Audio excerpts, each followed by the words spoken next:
Welcome back, ladies and gentlemen. That's right, we've got a two-part episode. This is the Kim Barrett Show, and I am your host, Kim Barrett. And today we have back for round two of Conscious Leadership, Mr. Harrison Fischer. Now, we delve much deeper into conscious leadership. I think last time we got off track, I couldn't help but go down the CC's route, the corn chips. I was all about that action. So this time we delve deep into conscious leadership, what that means to him, and where have people been lacking or really portraying conscious leadership in these last few months. So without further ado, let's jump into the show.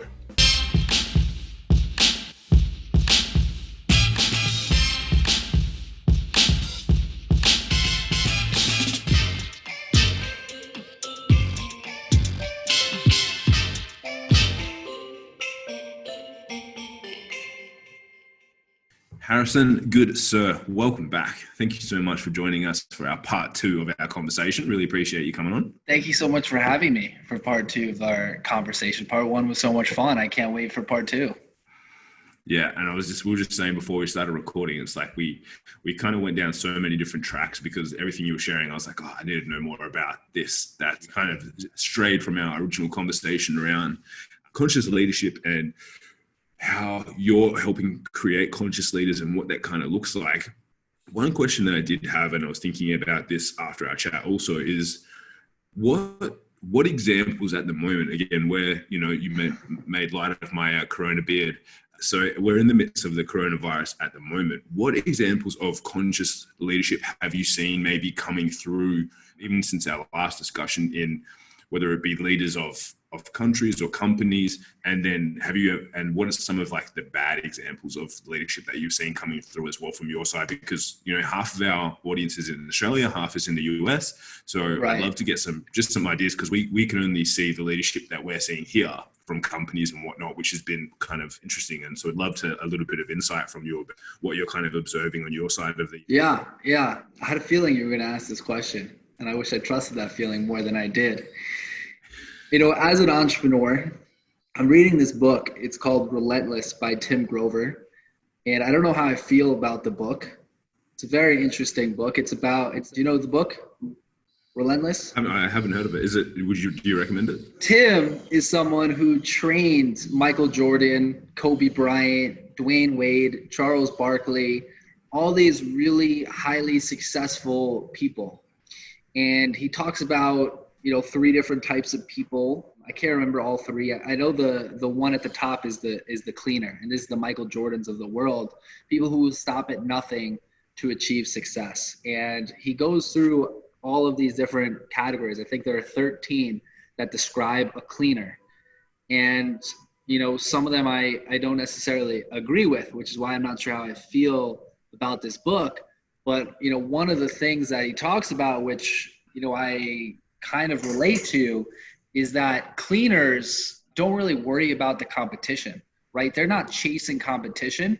Competition is chasing them. They're creating the future. And so when you create the future, you don't focus as much on the competition. And so how that relates to me is I don't really spend a lot of time looking at what other companies are doing. I'm focused on what we're creating and the value that we're adding to our customer base and the service that we offer. And so to answer your question, what are some good examples of conscious leadership? What are some bad examples of conscious leadership? I have a friend who convinced some restaurants to start cooking up food, and he's delivering them to hospitals to feed employees. That's conscious leadership. It's not really building his brand, or it's not making him any money, but he's doing something that's really good for the world. And conscious leadership doesn't have to show up like that. But that's an example. I feel like there are some really good examples right now that are happening, and I wish I could share them with you. But I'm just not as in tune as maybe some other people are. There's things that are on the tip of my tongue that aren't coming out, but there are businesses like something that we thought of doing, but we weren't prepared to do it when, we were going to launch a couple months ago before we had a manufacturing breakdown. And we decided that we were going to utilize our launch to raise money for charity. And so we would have people donate to charity, and in return for their donations, they would be sent samples of product that doesn't even exist yet. And so we're helping people be excited about donating to charity. And we're also building up awareness for our brand so that when we do launch, we already have, 1,000 people who are like, this brand is so awesome. They care so much about charity, which we do, right? We do care about charity, and it also attaches them to our brand. So they're like our little, this is going to sound weird, but they're our foot soldiers. They're the people that are on the ground that are going to be sharing our name when we launch. And it didn't really cost us anything. They were going to cover our costs, and then everything else was going to go to donations. So we'd be making no profit. Charities are happy they're getting free money that they wouldn't have had. Homeless people would have been fed if this all happened. And people who were donating were doing something for a good cause and getting something in return. It was a win-win-win for everybody involved. So that would be an example of something that people could do in this time, where they're helping a charity, they're helping people feel good, and they're raising awareness for your brand. Some examples of not so good conscious leadership are, people that are going out, like at least in the beginning, and they bought up all of the mask supply. And then what they would do is they would sell masks to people and say like, buy one and we'll give one to a hospital. But what they did was they bought the supply that the hospitals were buying, so the hospitals couldn't buy masks. So they're basically, the hospitals are getting less masks than they would have originally. These people are making a ton of profit, and they're trying to put it off like, oh, we're doing good, we're donating masks, but in the end, they're not. And the business is only getting more and more transparent.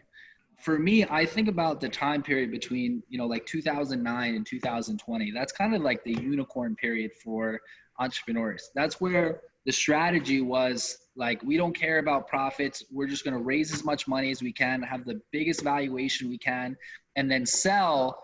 And then nobody wins besides the founders and maybe the early investors. These are companies like, WeWork, for example, or Blue Apron, or even Uber, companies that they just raise capital, sold for a lot of money, and then sort of started to blow up. Yeah, I think that like WeWork is kind of like on the brink of bankruptcy, right? Like they're kind of on the brink of shutting down, right? They were on the brink of bankruptcy before Corona. And now with Corona, nobody going to the offices, they're in really big trouble. So that was kind of the unicorn era. And I think from once Corona finishes, or even starting in Corona till the next big, crash or correction or recession, is going to be what's called the zebra period. And what zebras are, and they're companies that are for impact, for profit. They're companies that act like a for-profit and yet sound like a not-for-profit. And so that's a company like, we're a business, we make money, we have margins. But when you hear us talk, we care about the customer's health, and every decision we make is for the customer's health, even the decisions that they have no idea about. That was something that I wanted to share later.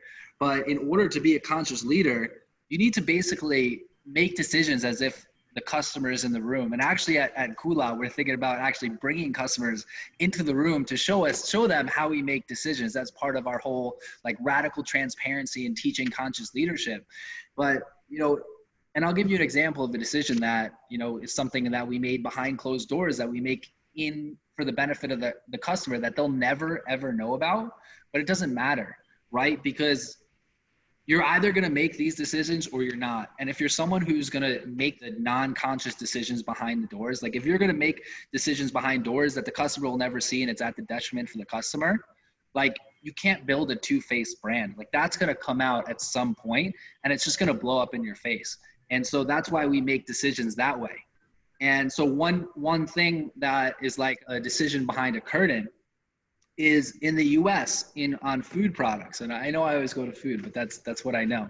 On food products, when you do your nutrition label, you actually have a 20% like Gatorade on their label says that they're 32 grams of sugar because they're supposed to be like healthy, I guess. But in reality, they have 40 grams. So that's a decision that they made behind closed doors. They're like, oh, we have a 20%, I don't know why I can't think of the words, but we have, 20% leniency. Let's, tell the customer that there's only 32 grams of sugar. They'll never know. They'll think that they're only getting 32 when they're really getting 40, and it's not going to hurt anybody. And for a company like us, and we're talking about our monounsaturated fats and our fiber and our protein, like we could just add 20% more fiber and protein. We could say we have 12 grams of fiber and 12 grams of protein instead of 10 grams of fiber and 10 grams of protein. And we couldn't get in any legal trouble, but it would just be wrong. That just wouldn't be right. And there are a lot of companies out there that are bad examples of conscious leaders that would be like, oh, we can make the customer think that they're getting something healthier than they are. Of course we would do it. They'll have no idea. And we'll be able to make more money. And for us, we believe that's wrong. And my belief is that companies that make the right decision behind closed doors are the companies that are going to win for the next 5 or 10 years until the next sort of change in entrepreneurship. Nice. I like that. That's interesting. I didn't know that there was that level of leeway. I don't know what it's like in Australia, but I'm sure being that we're so closely linked to the US, we'd probably have similar margins for error, I suppose, rounding errors. That's super interesting. I didn't know that. So when I'm sitting there tracking my macros, exactly trying to get down my perfect protein, carbs, and fats, I'm getting stitched up.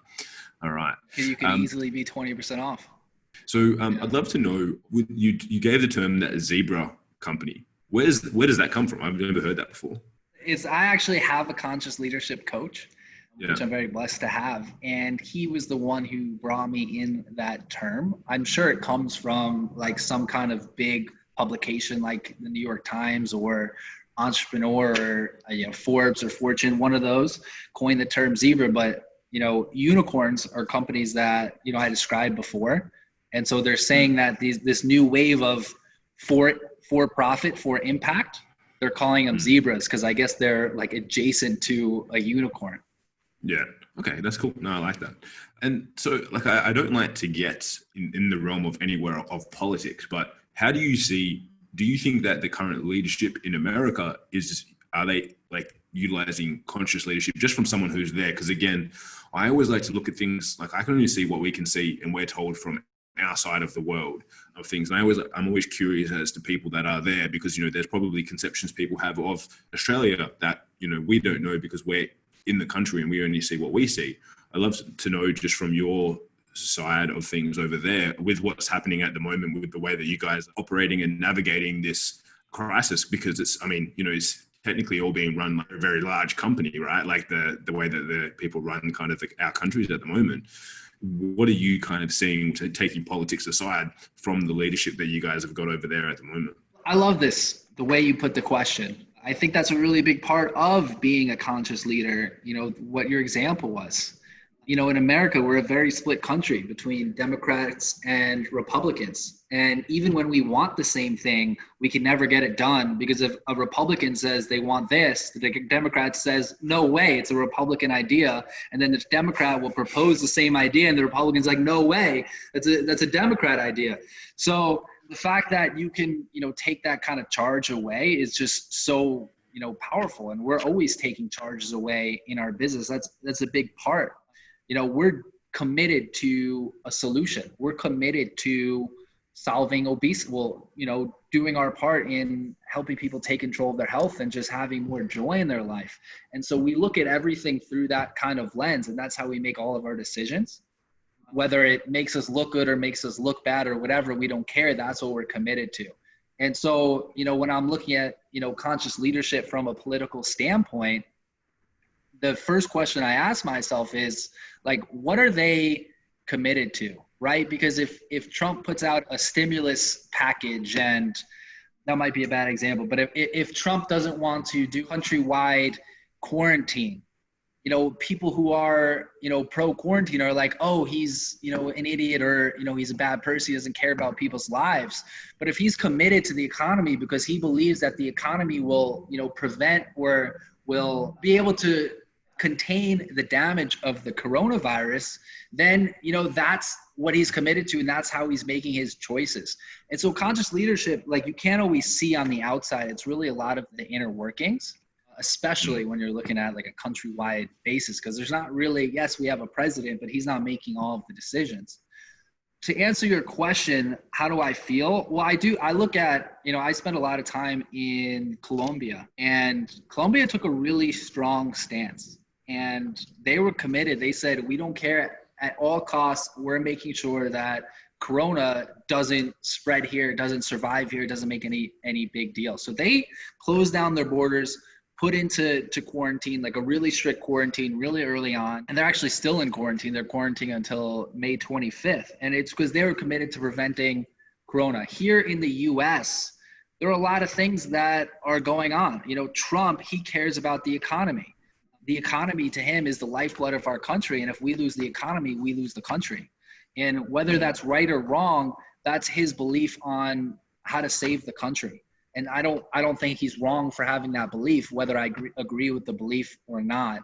I think that there was a lot of sort of, you know, teeter-tottering where they would, you know, make some decisions and then go back on it and then make other decisions and go back on them. And they didn't take a strong stance, which is okay, right? Because, you know, new facts come in and you need to pivot. I'm really just trying to get around answering the question of whether I think Trump is a conscious leader or not.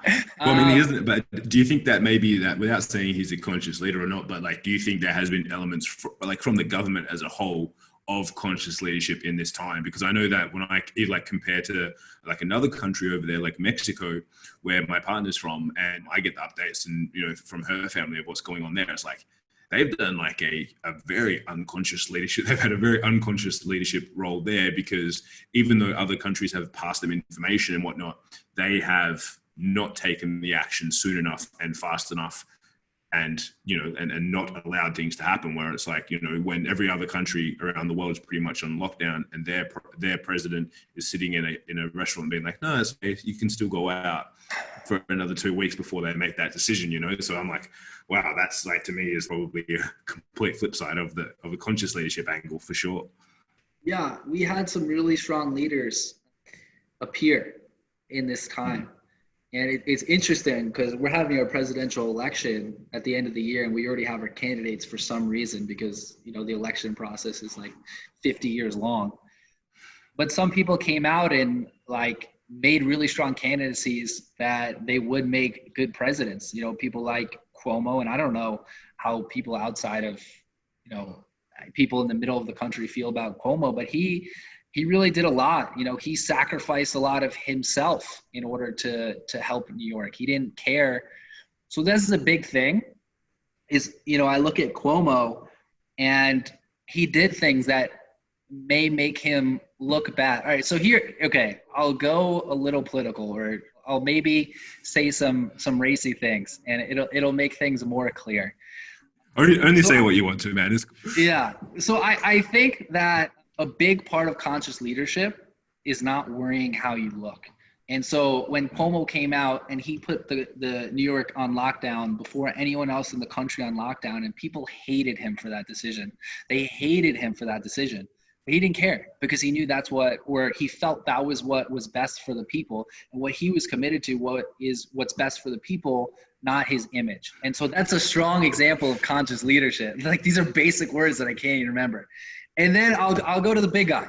They're releasing a lot of money into the market. The market was a bubble. Like, you know, we had a 10-year bull market. We knew that we were due for a correction, you know, anytime soon, or a recession. We were just overdue for that. And so Corona came in and it sort of popped that bubble. It sort of was the excuse for the market to have that correction that was long overdue. And, you know, someone thought that the market going up might have been really important for his reelection, and I'm not saying who. And so he decided that he would put a ton of money into the market to inflate the prices and, you know, stabilize the market. And I'm not even saying this is a terrible idea. You know, I'm not super well read on, what's it called, monetary theory, where they believe that you could pump money in the market and that there's no long-term consequences. I find it hard to believe that you could just print $5 trillion and that we're not going for a super huge recession in the future. I find that hard to believe, but, you know, modern monetary theory says we're not.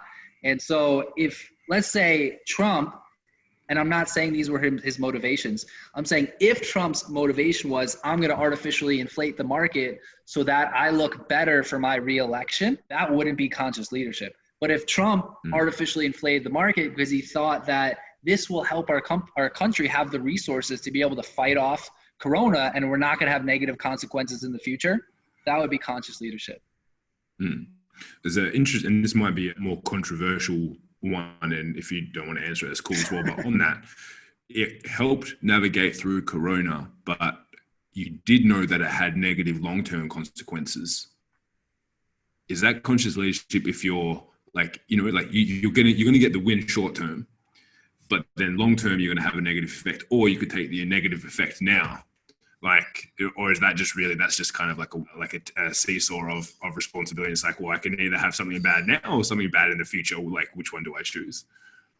Yeah, it would be really nice in life if everything was black and white. I think the coronavirus was really hard.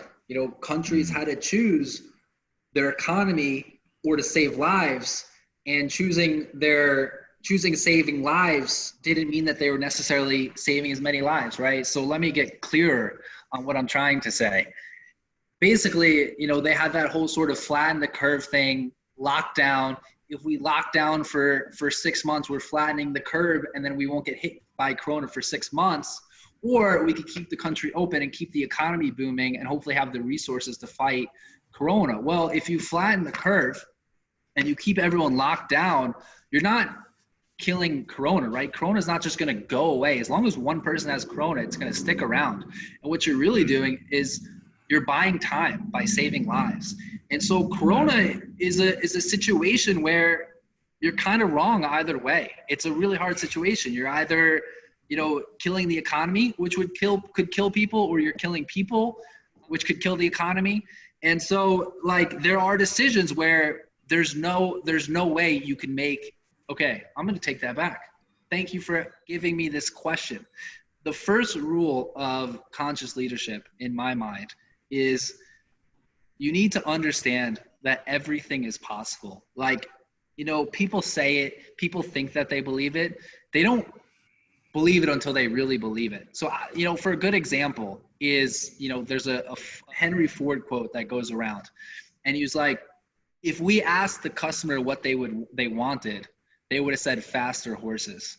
But Henry Ford thought that there's a better way to travel from place to place. He's like, instead of horses, maybe we could have these big metal boxes that go, 50 times faster than horses, right? Like, just imagine being in that time before cars existed, to actually think that they could make a metal box that, could get to a destination, 50 times faster than a horse. And so until you really believe that anything is possible, I love the Beyond Meat example. I may have used it last time, where, like, before you could make a Beyond Meat, you have to look at, like, not a cow, but at a piece of steak and be like, we can make this out of plants. And that's really step one. Like, people think that you just have the idea, like, oh, Beyond Meat, we can put some plants together and be a burger. Like, no, first you have to, like, really get clear on, it would be possible to have meat without a cow. That's sort of the first step, understanding everything is possible. So to bring it back to our example that we're discussing right now, everything is possible. There could be a solution that is both good in the short term and the long term. I think it would be very hard to find. And, as a leader, especially of a country, when a pandemic is appearing, you kind of have to move faster than you're able to find those, moonshot solutions. And so I kind of forgot your question, but I'm going to try to answer it as if I do remember it. No, that's perfect, man. Like, what you said there is pretty much on point with the answer, because it's like it's weighing up the short and long term, right? As you've just said, it's like there could be an answer for both, but again, it comes down to the amount of time you have to make that decision. It's like, if it takes 6 months to get short and long term positive answer, it's like, well, you just wasted 6 months again, so without making the decision. So it's like it's hard. And as you said, with like the quantitative easing and the money injection and stuff, it's very interesting. Like, and we've had similar, not to the same extent, but I think in Australia it was something like maybe altogether like 100 or maybe 150 billion, I think, has been like the injection into the economy with like company stimulus, personal stimulus, all that sort of stuff going through.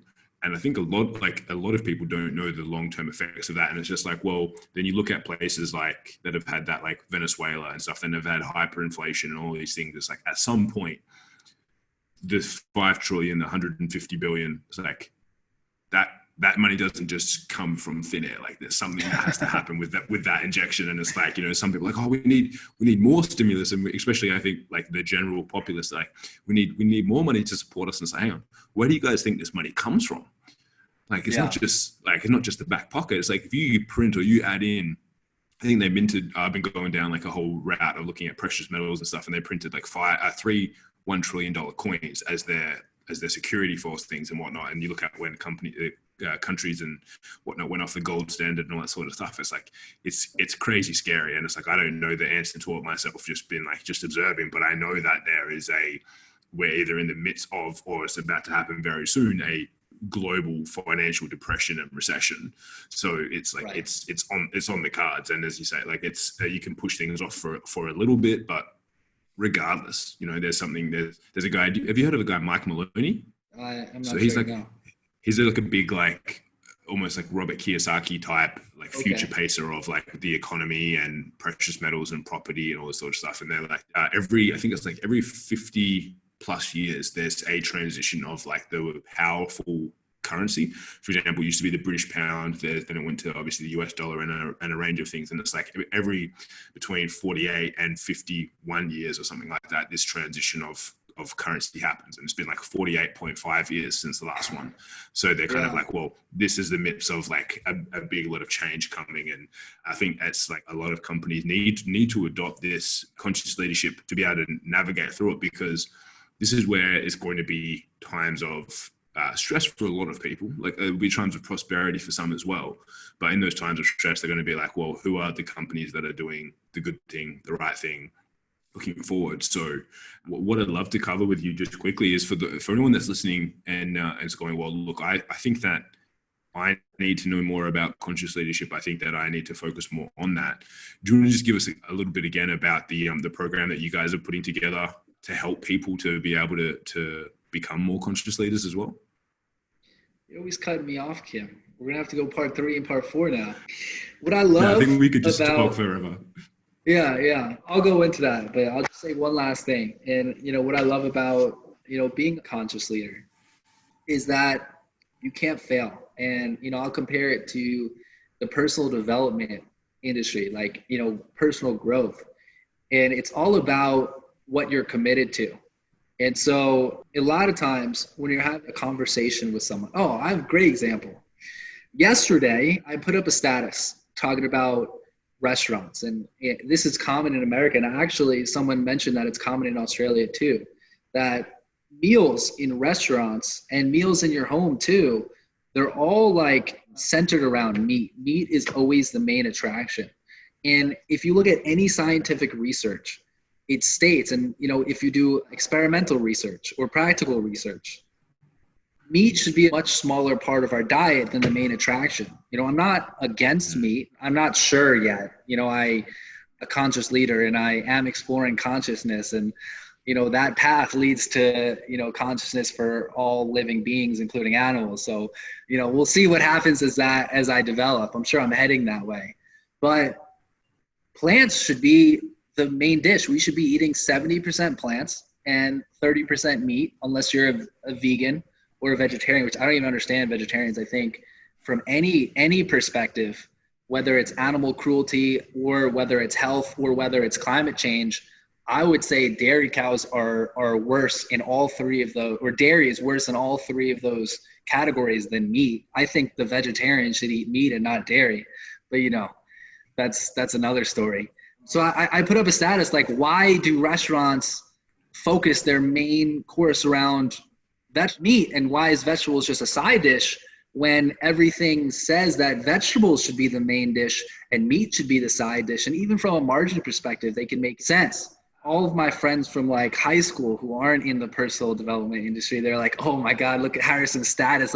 Let's gang up on him. And so they all I guess had a group chat, and they all commented like these sarcastic remarks. And, a normal person, they would get defensive and be like, you're wrong. That's it. But me in the personal growth space as a conscious leader, I'm not committed to being right. I don't care at all about being right. I'm committed to the cause. I wanted to have people think about their eating habits and make a switch to become healthier and more satisfied with their food. And so every time they made a sarcastic point, I'd be like, that carries weight. Like, I totally understand where you're coming from. And do you think about this other information as well? And, for one example, I talk about how I think veggies should be the main part of the dish. And it was like, well, what if I like meat better? They were complaining because I was talking about how nutrition is what really satisfies us throughout the day. And they're like, well, what if a good meal, it makes me happy throughout the day? And I'm like, if a good meal, a tasty meal makes you happy, I'm happy. But I feel that there has to be more factors than just taste and satisfaction, or junk food wouldn't be so correlated with depression. And my friend who's attacking me from like a sarcastic point of view is like, oh shit, he's right.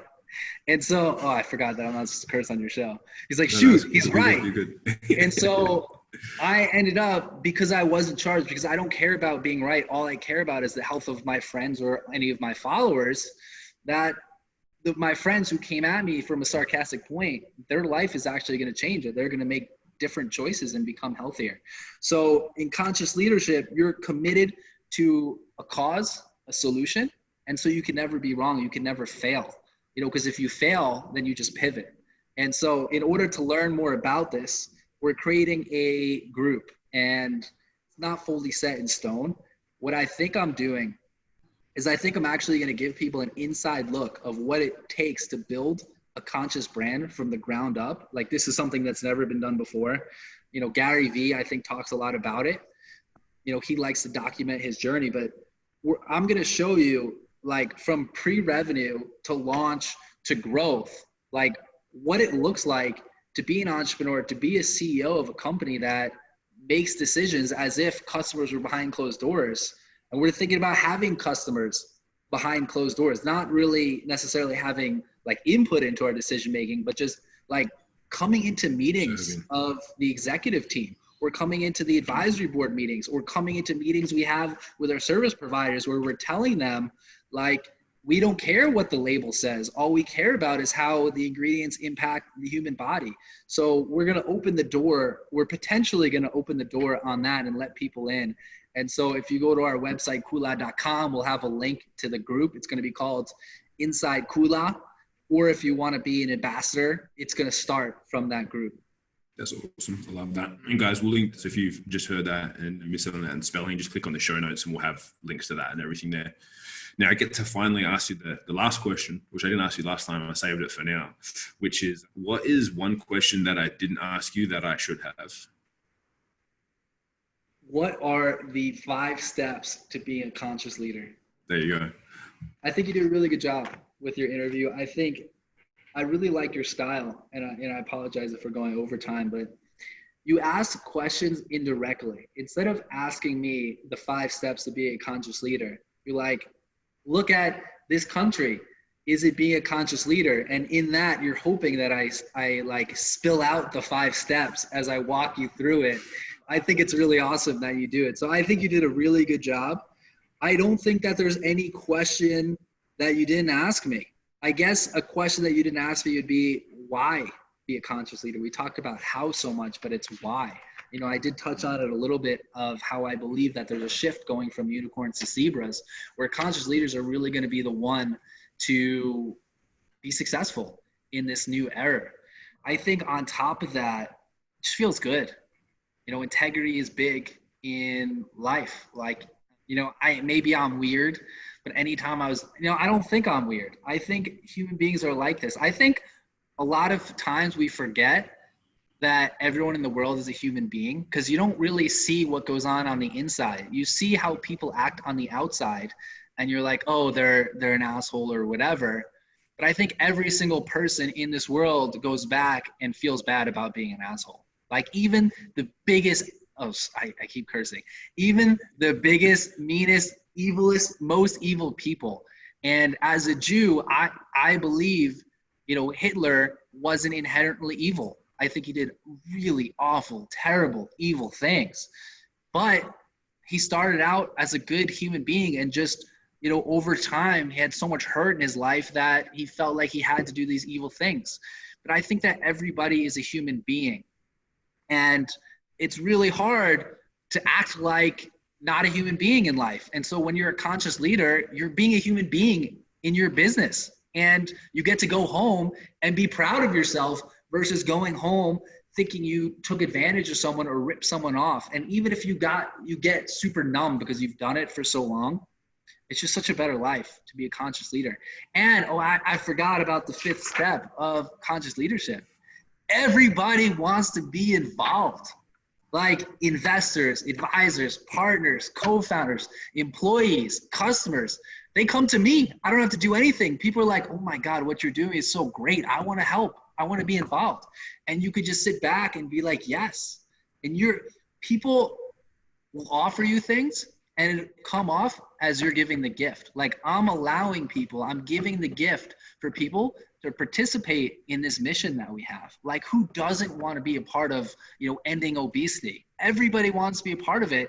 And as a conscious leader and something we're dedicated to, people just come and say, we want in. And I'm like, yes, here's your gift. You're allowed to be with us. So that's a big part of being a conscious leader and why you should do it. Love that. That's awesome. And so obviously we'll have links to the site and everything as well, but if people want to connect and hear more about like you personally, is there a place or a platform that's best for them to connect on? No, there's not. To be honest with you. No. So you're not like a huge Twitter guy or Instagram guy or anything like that? It's really funny. Like I know so many influencers that just can't stand social media. The people that are making the content just hate it. And I'm one of those. I don't even make content, and I'm gonna start, and I'm really gonna start. But here's the deal: I'm happy to connect with anyone. So you could go to my Instagram, follow me and send me some messages, and I'll respond. Or you'll go to my LinkedIn or even my Facebook. Go to any of those, Harrison Hunter Reed. You'll find me. Send me messages, and I'll respond. I respond to people all the time. I don't really post much, but I'll respond. And in reality, like. The reason why I don't do content is because, when you do content, you really have to answer questions that people are asking. And the thing is, people don't really know the right questions to ask. So when you're seeing my content, you're not getting the right answers. But when you message me and you get me to, butt in on your situation, not butt in, but, talk about your situation, I'll let you know the right questions and I'll give you the right answers. So to me, that's way more valuable than any content I put out. And I'm not saying your content isn't great, because your content is great, but in my mind, I've got you on my content, so it's got to be good, right? Yeah. Yeah, no, that's perfect. I love that. And it's true, because you can't address everything with content. And that's why things like, if you look at, historically, guys like Gary Vee, where they've done the Ask Gary Vee show and he's gotten questions, he'll answer it, but then he'll also answer the question that you didn't ask, but you should have asked as well. So it gives you that, that ability also. So I love that. So guys, wherever you are, click through and check out Mr. Harrison and connect and ask him some good questions, hopefully, and share this. If there's anyone that you think should be investigating more about what conscious leadership is, how to be involved with it, and how to be a part of it, then please do share this episode with them, share it around, and give Harrison some love as well. But thank you again for joining us, my man. Really appreciate it. Yeah, thank you so much for having me. And I hope everyone goes out there and they make a difference for someone else in their life. Beautiful. Love that. Thank you, sir.